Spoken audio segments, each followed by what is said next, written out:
J'ai accepté d'être candidat à l'élection présidentielle d'octobre 2025 parce que je crois profondément que chaque citoyen, quelle que soit sa condition, est capable, s'il le veut vraiment, de transcender toutes les sortes de preuves pour rêver, pour créer, pour bâtir et pour réussir.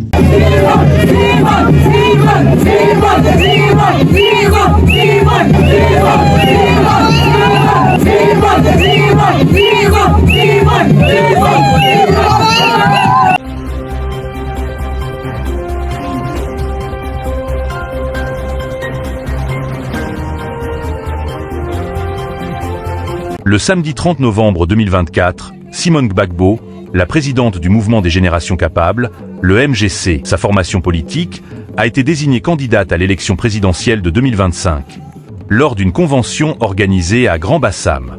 Aujourd'hui, je me tiens devant vous en ma qualité de candidate désignée par le MGC pour défendre les couleurs de mon parti. Je me présente à vous cet après-midi, non pas seulement comme une femme politique, mais aussi et surtout comme une fille, une sœur et une mère de cette terre bénie qu'est notre Côte d'Ivoire. Une terre qui a tant souffert, mais qui ne cesse de se relever avec dignité et force. C'est par ces paroles fortes que Simone Teve Gbagbo, présidente du MGC, a présenté sa candidature à la magistrature suprême devant l'opinion nationale et internationale lors de ce rendez-vous. À la tribune, des leaders de partis politiques, entre autres le PDCI, le COGEP, invités ont pris la parole pour relever la résilience de Simone Teve Gbagbo, retracer son riche parcours et lui rendre hommage pour le travail de rassemblement des partis de l'opposition qu'elle ne cesse de faire dans la discrétion et l'efficacité depuis plusieurs mois. Ce sont donc, à en croire les organisateurs, les 3140 militants attendus à cette première convention, 2053 ont signé leur présence effective. Le quorum étant atteint à ce titre, les travaux ont commencé pour durer toute la journée.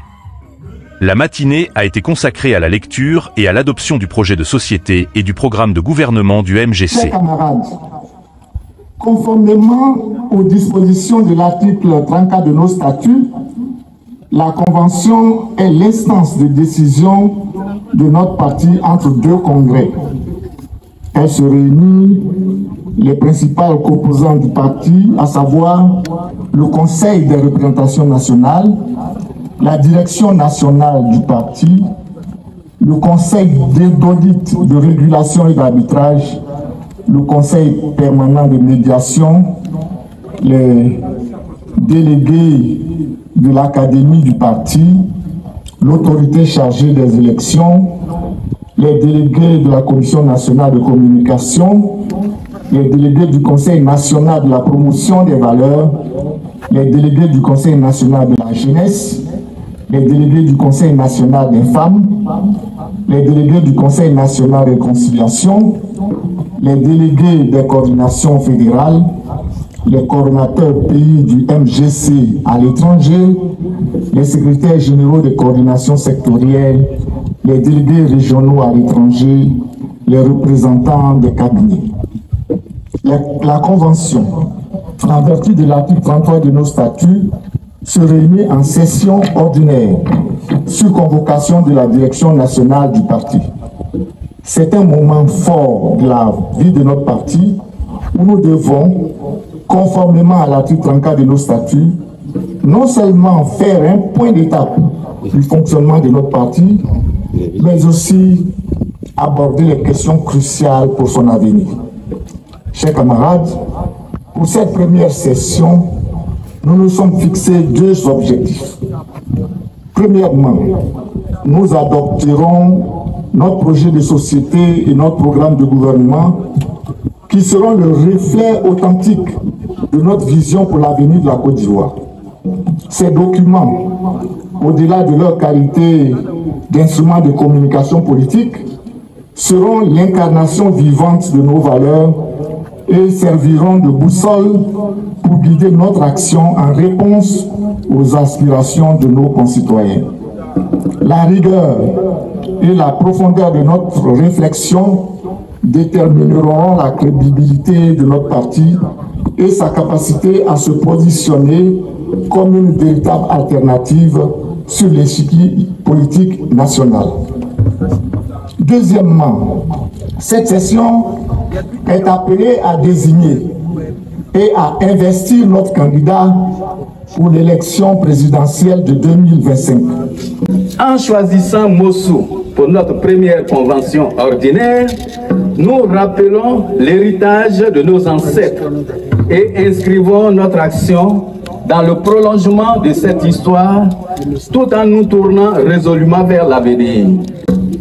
Cette terre d'accueil et de rassemblement nous encourage à renforcer notre détermination dans la marche, à raviver notre engagement et à œuvrer ensemble pour bâtir une Côte d'Ivoire de paix, de diversité et de progrès. Nous avons l'honneur de marquer un tournant décisif dans l'évolution de notre parti. Ce rassemblement est un moment solennel où nous réaffirmons notre total engagement envers les idéaux qui sont au cœur de notre action collective, l'audace, la solidarité et la liberté. J'accepte et je m'engage à mener une campagne inclusive rassemblée avec votre aide et avec l'aide de Dieu. Je dois compter sur votre aide et je m'engage à faire rayonner notre vision et à défendre chaque Ivoirien.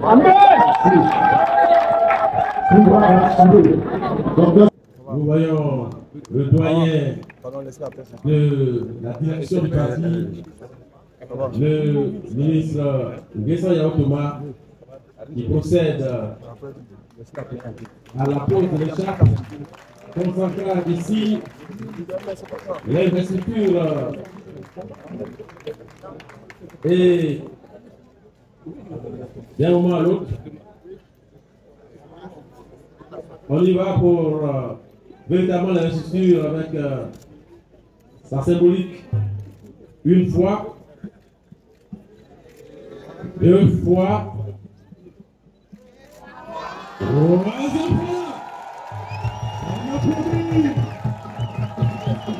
Merci,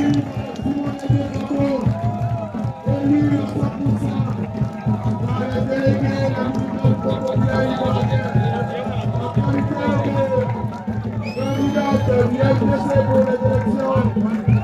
par les délégués Nous demandons à Paul Manis de se tenir à notre disposition s'il est là. Paul Manis. Paul Manis est là.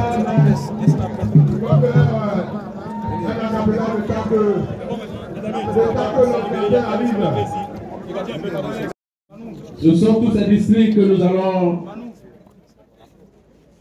essayer de conquérir autant que possible.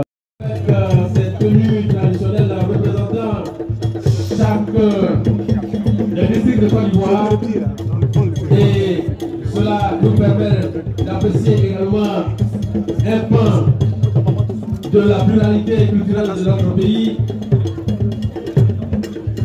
que de couleurs, que de symboliques.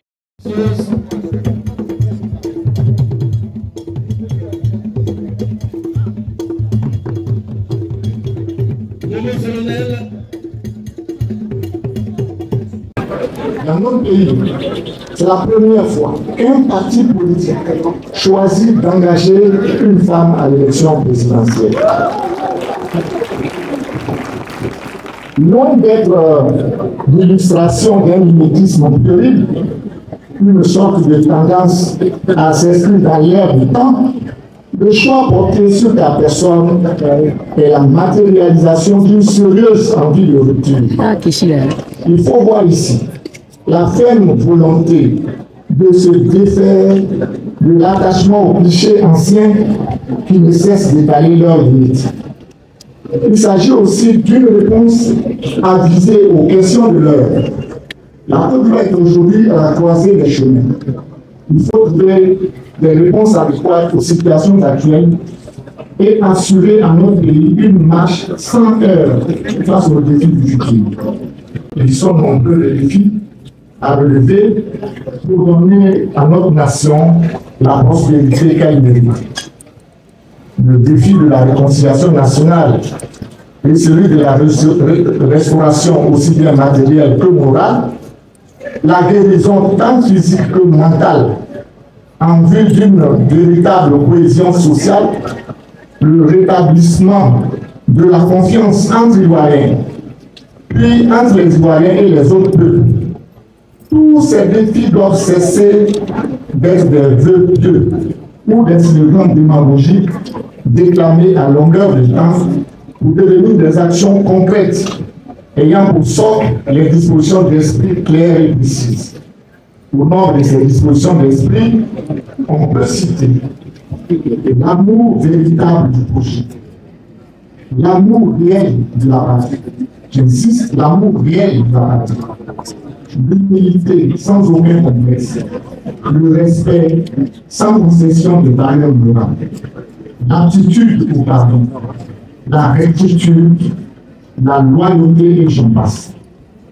Des qualités que tu ne cesses de manifester au quotidien avec la grande foi qui impose la crainte de Dieu, en plus de l'extraordinaire capacité de résilience que tout le monde entier te reconnaît. Sur cette base, on ne pouvait pas faire un meilleur choix que celui de ta personne. De ton leadership, il suffit de regarder un regard sur ton parcours de vie pour réaliser que tu fais preuve depuis l'adolescence d'une grande efficacité dans la conduite des communautés. Camarade présidente de la cellule familiale à la conduite des affaires à un niveau élevé de la communauté nationale, tu fais montre d'un leadership avisé que je voudrais directement rappeler par quelques exemples factuels dans cette circonstance mémorable. Il revient que tu tiens cette attitude à conduire efficacement les groupes au sens de l'honneur, de l'ordre et de la discipline, en plus de la posture de rigueur et l'échelle de l'efficacité de ton père, M. Jean-Olivier, un gendarme attaché à l'ordre et à la justice, de même que à Mme Dia-Marie Marx, sa génitrice, une dame très attachée aux valeurs éthiques de la société traditionnelle africaine. Une personne comme en blanc beaucoup, capable de sacrifices nécessaires, au-delà de son intérêt personnel, en vue de bâtir une nation ultérieure. Comme tel, tu es une chance que le MGC offre à la Côte d'Ivoire.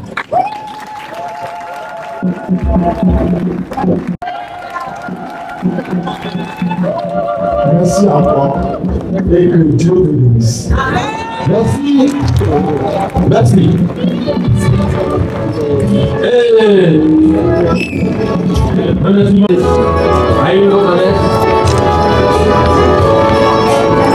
Il faut le rappeler très rapidement après l'adresse du président.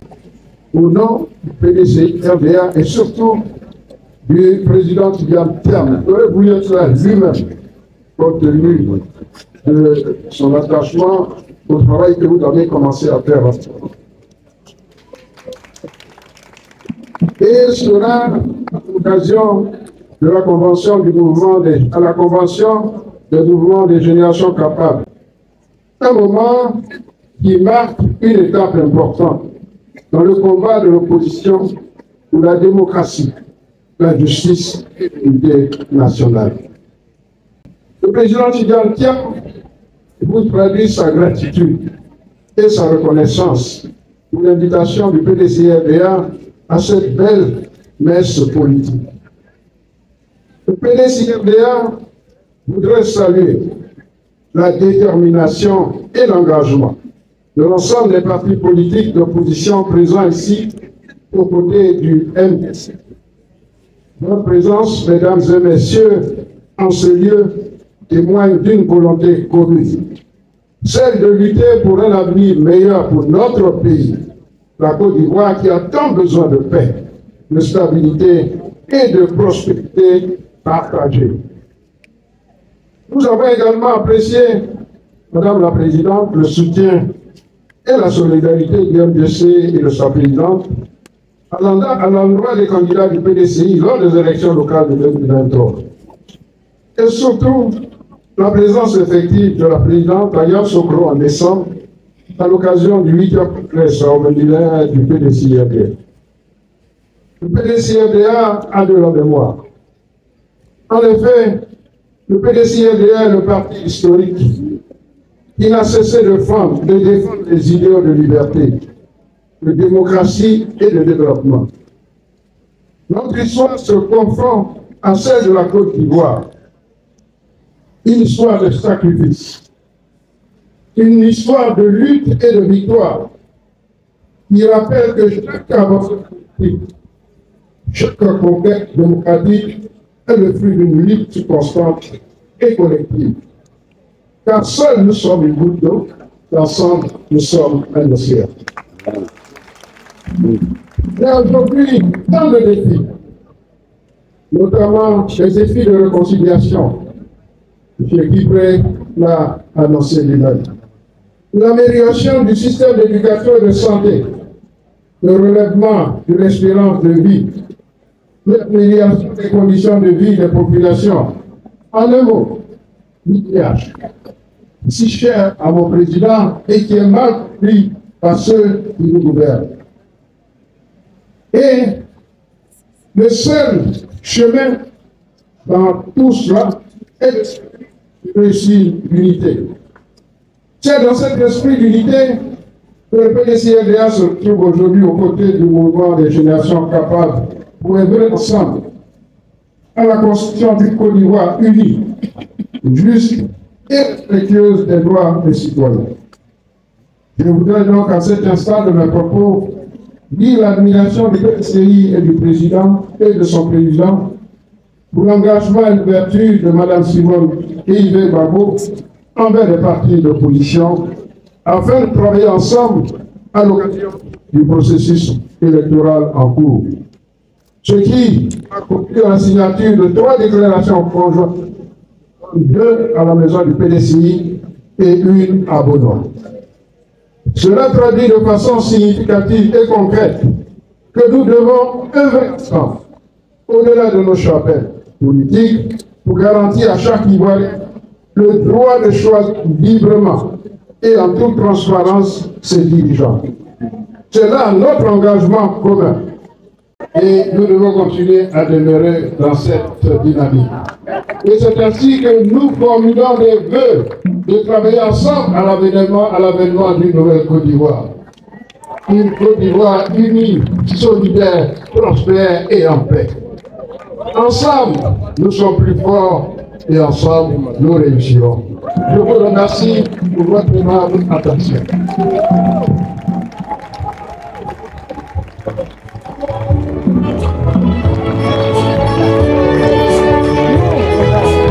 Merci beaucoup au PDCIRDA.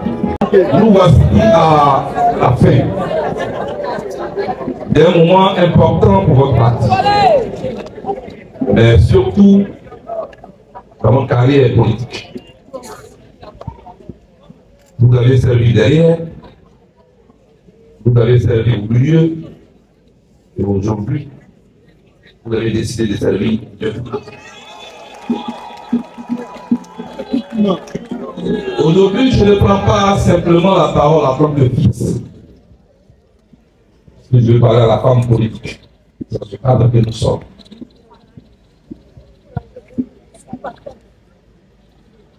Une histoire, on l'achète. C'est une histoire avec un peuple, laquelle histoire a été construite à la douleur, comme celle que vous avez vécue. On n'achète pas. On la fait comme on la trafique. On la construit. La vôtre avec nous, elle a été construite. À la douleur.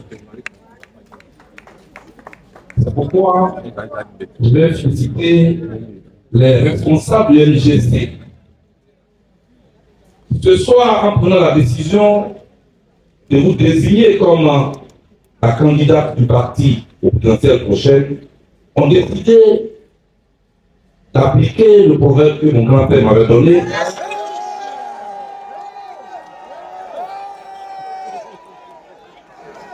Et il disait, on ne laisse pas le ventre, on ne laisse pas le tam-tam, on On ne laisse pas le candidat aller taper le ventre. Et espérer qu'il y ait des danseurs. On ne laisse pas le candidat pour aller taper le ventre. Espérer qu'il y ait des danseurs.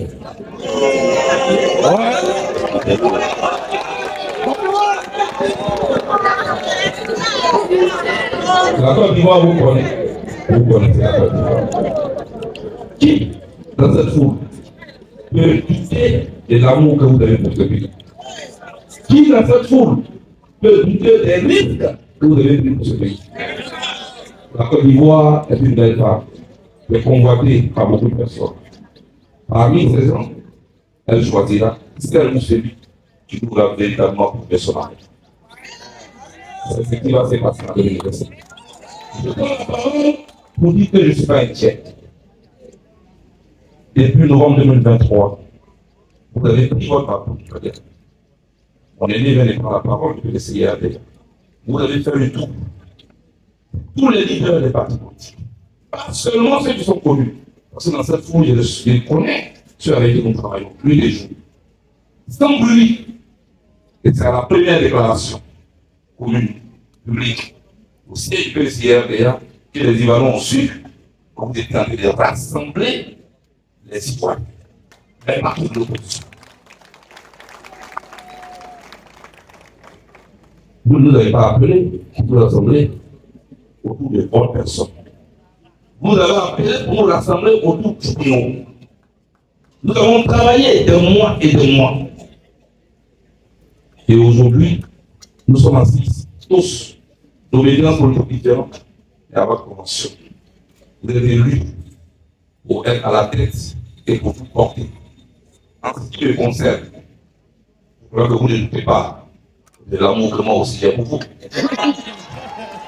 De votre fils.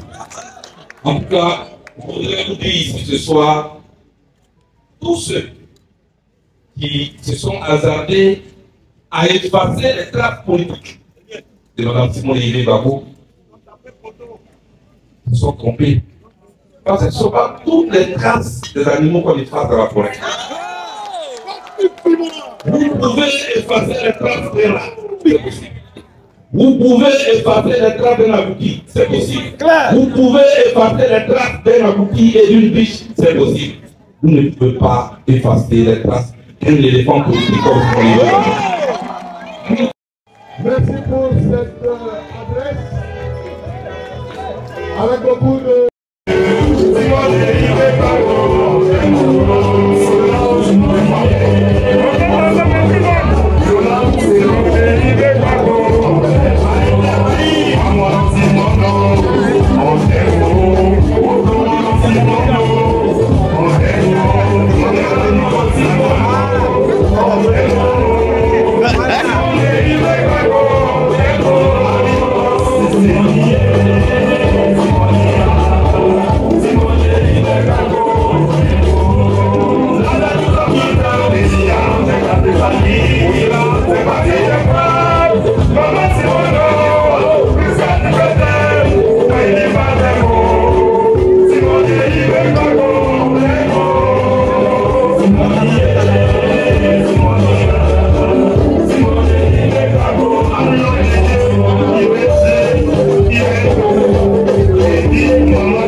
Chers camarades du mouvement des générations, mesdames et messieurs,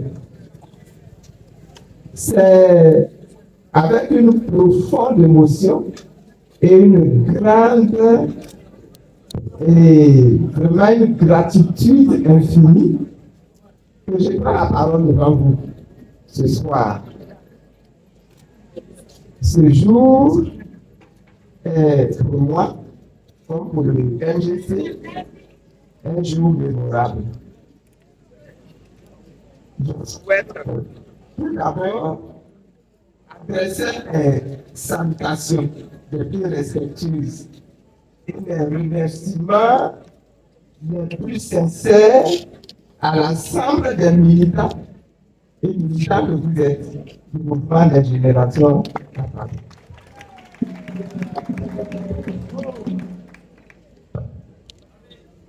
Votre engagement inébranlable, votre ferveur et votre passion donnent à cette formation une aura particulière. Vous êtes le moteur et l'âme de notre parti.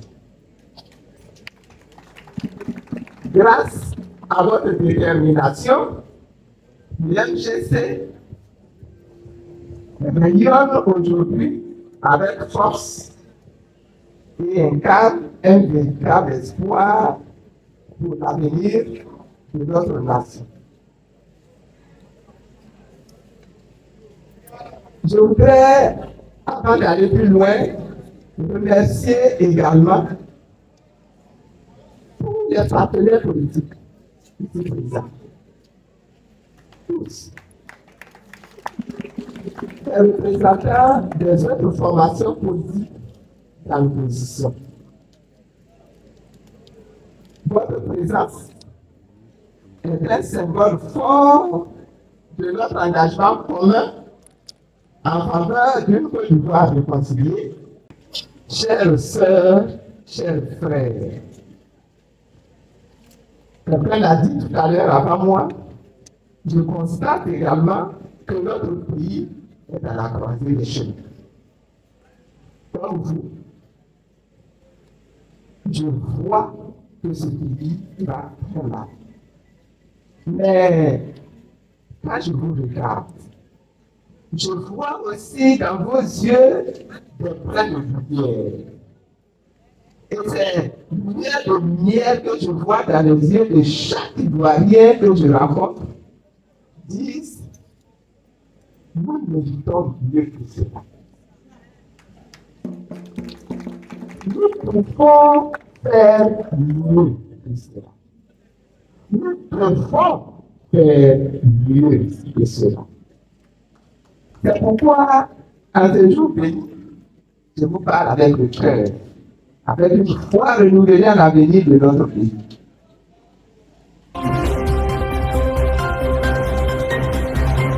J'ai accepté d'être candidat à l'élection présidentielle d'octobre 2025 parce que je crois profondément que chaque Ivoirien, quelle que soit sa condition, est capable, s'il le veut vraiment, de transcender toutes les sortes d'épreuves pour rêver, pour créer, pour bâtir et pour réussir. Je voudrais vous faire une offre audacieuse. Celle de construire une Côte d'Ivoire totalement transformée, modernisée et prospère, dans une Afrique décomplexée, développée, équipée, incontournable, forte et respectée de tous. Cette Côte d'Ivoire-là, je la bâtirai avec chaque Ivoirien. Nous la bâtirons ensemble. Elle est fondée sur 3 piliers essentiels. La réconciliation nationale, la transformation et la souveraineté. Il est temps de bâtir une Côte d'Ivoire où chaque citoyen se sentira respecté et valorisé. Une Côte d'Ivoire qui appartienne à tous ses enfants. La réconciliation est un engagement. à la conciliation est une décision. Et cette décision-là, elle est incontournable. Nous devons mutuellement nous tendre la main, écouter, pardonner et reconstruire ensemble. Je m'engage à mettre en place des mécanismes concrets de justice, de vérité et de réparation pour que nos blessures se cicatrisent. Il est indispensable de voter rapidement une loi d'amnistie pour libérer tous les prisonniers politiques et ou militaires et pour permettre aux exilés de revenir à leur pays. Il est tout aussi indispensable de mettre en place une autorité de l'État civil pour solutionner durablement la crise de l'État civil en Côte d'Ivoire et mettre fin à tous les trafics liés aux documents administratifs et de voyage. De même, il faudra créer une autorité du foncier rural et urbain, dont la mission sera de trouver une solution au grave trafic sur nos terres, afin que chaque Ivoirien qui en détient puisse avoir, avec le soutien de l'État, un document de propriété. Je ne ménagerai aucun effort pour amener la concorde et la cohésion sociale, condition sine qua non de la renaissance de notre nation. Parlons maintenant des piliers de la transformation et de la souveraineté. Comme les arts et les médias seront inculquées des valeurs cardinales sobres nécessaires de notre nation à devenir. Chaque Ivoirien sera forgé de ces valeurs cardinales, indispensables au changement des mentalités et au changement des comportements. La compétence, pousser jusqu'à l'excellence. La crainte de Dieu, l'intégrité qui implique la fidélité, la loyauté, la probité, l'honnêteté et la rectitude. L'incorruptibilité. Au-delà de la dimension morale et éthique, ces valeurs sont une clé pour provoquer le déclic de la transformation et du développement qualitatif, intégré et harmonieux de notre pays. La renaissance de la Côte d'Ivoire viendra de cet impératif de la transformation. Et ne nous y trompons pas. Quand je parle de renaissance et de développement qualitatif, intégré et harmonieux, je ne fais pas référence aux chiffres liés à la croissance qui, on le sait aujourd'hui, ne signifie pas grand-chose pour le pays d'Afrique. Quand je dis renaissance et développement qualitatif, intégré et harmonieux de notre pays, je parle précisément de notre capacité à transformer tous les secteurs de la vie nationale et en avoir une gestion saine, transparente et surtout souveraine. La souveraineté, entendue comme la capacité de la Côte d'Ivoire à définir librement ses priorités et à prendre des décisions autonomes dans les domaines politiques, économiques, sociaux et culturels. La souveraineté, donc, constitue une pierre angulaire de notre modèle de développement. Le choix vise à réduire la dépendance de notre pays vis-à-vis de l'extérieur et à garantir un développement durable et maîtrisé, adapté aux besoins et aux aspirations de notre population. Mesdames et messieurs, chères sœurs et chers frères, je veux partir avec vous une Côte d'Ivoire, la Côte d'Ivoire dont je rêve. C'est-à-dire une grande nation ivoirienne, réconciliée, forte, pleine de justice et d'équité, démocratique, moderne, prospère et décomplexée. Une nation dotée d'une administration moderne et efficace, citoyenne et transparente. L'élément central de cette administration transformée est la digitalisation générale du système de gouvernance qui permettra de dématérialiser les procédés administratifs et de simplifier l'accès aux services publics. Une nation qui a une économie forte, fondée sur des piliers maîtrisés.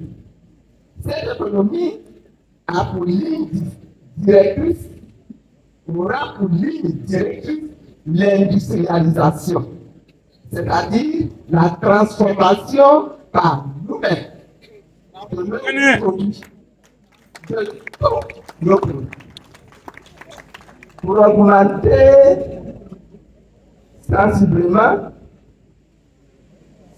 leur rentabilité grâce à la valeur ajoutée qui en découle. Dans cette nation ivoirienne, l'on dira partout qu'en Côte d'Ivoire, le succès de ce pays repose sur l'industrialisation et sur la transformation. Je veux ouvrir l'esprit des populations ivoiriennes sur les potentialités de chaque région de Côte d'Ivoire, même les plus anodines, et les encourager à développer leur région en Côte d'Ivoire qui ne sont, parce qu'il n'y a aucune région en Côte d'Ivoire qui ne soit pas riche. Notre sol est riche, notre sous-sol est riche, nos eaux débordent des richesses de toutes sortes. Je veux partir avec vous une nation peuplée d'hommes et de femmes à l'esprit et à la mentalité renouvelée. Décomplexée. Des hommes et des femmes remplis de science, remplis de connaissances, remplis de techniques, capables de créer, capables d'inventer. Inventons des voies nouvelles. Pour nos fils, capables de proposer des solutions au reste du monde. Nous ne devons pas continuer d'être des éternels consommateurs des solutions des autres.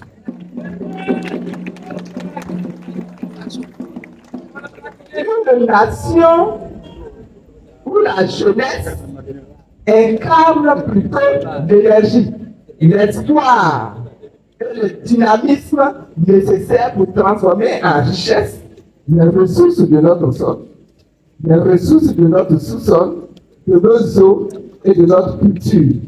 L'activité des lieux publics est organisée, l'éducation et la formation sont garanties et l'intégration dans le monde du travail est facile. Je vais partir avec vous.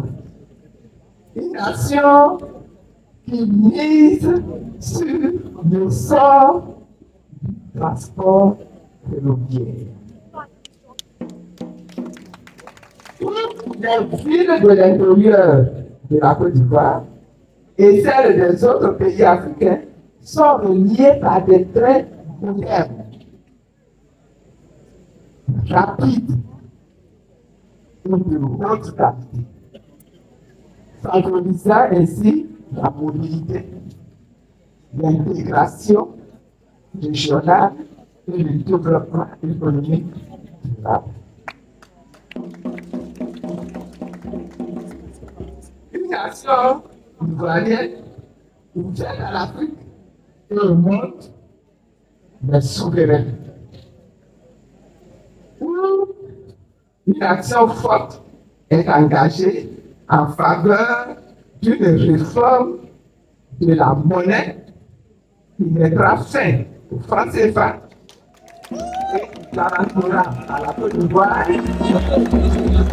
et à la sous-région ouest africaine la souveraineté monétaire et bancaire.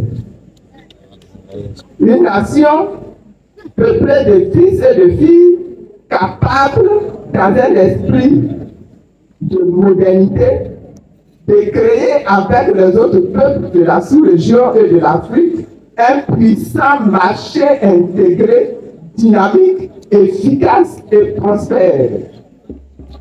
Deux autres, au plan monétaire, au plan infrastructurel, au plan communicationnel, au plan social, industriel, scientifique, nous bâtissions un continent tout puissant, respectable et respecté, fournissant à ses fils et à ses filles la sécurité, la paix, le bonheur qu'il leur contient. Mesdames et messieurs, chères sœurs et chers frères, je promets de tout faire pour nous partir de vivre ensemble, pour redémarrer une œuvre de reconstruction de la nation ivoirienne.